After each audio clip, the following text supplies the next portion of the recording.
He came to study the mind, but what he found in that ward changed everything that he believed. Raghav was a student at a popular psychiatric hospital in Delhi. He loved studying about the human mind, and it was his third week there. One evening, as Raghav was doing his usual rounds, he noticed that the nurses were covering all the windows with newspaper.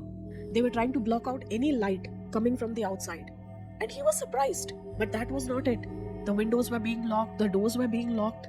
They were all inside this secure facility now, and he had no idea why.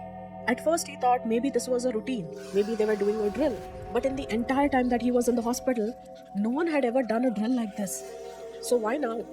As part of his study for this week, Raghav was on night duty. After making sure that every patient was fine and inside their own rooms, he went to the one room that was allocated for night shift doctors.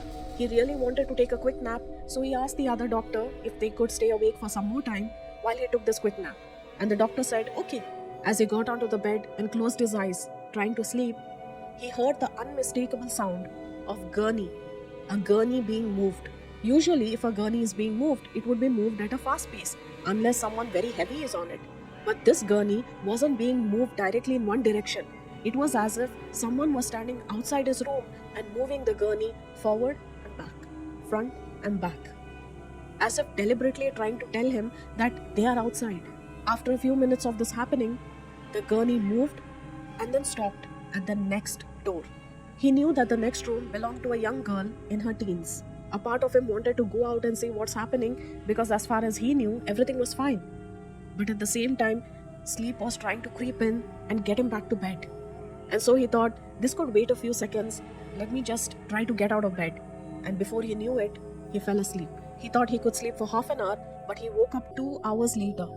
When he went out and asked the other doctor what happened, they said, no, nothing happened. There was no gurney, no sound, nothing. Everything is quiet around here. Raghav was shocked. He said, I need to go to that room. I want to see what's happening. And so the two of them went and opened the door, only to find the bed empty and well made. Both doctors were shocked. Before going to sleep, every room, every patient is checked and marked in a sheet by these night shift students. And so both of them rushed to the table, pulled out the sheet, and saw the name of the patient, Anaya, but it was crossed and written, released. The very next morning, Raghav went to the head doctor, told him everything, and asked him, what happened? Why was a patient released in the middle of the night? And that's when the doctor told him something he could never forget. Sometimes the mind breaks in ways you can't study, and you have to let go. To this day, Raghav has no idea what it means. Did she leave on her own? Did she run away? Did something happen to her?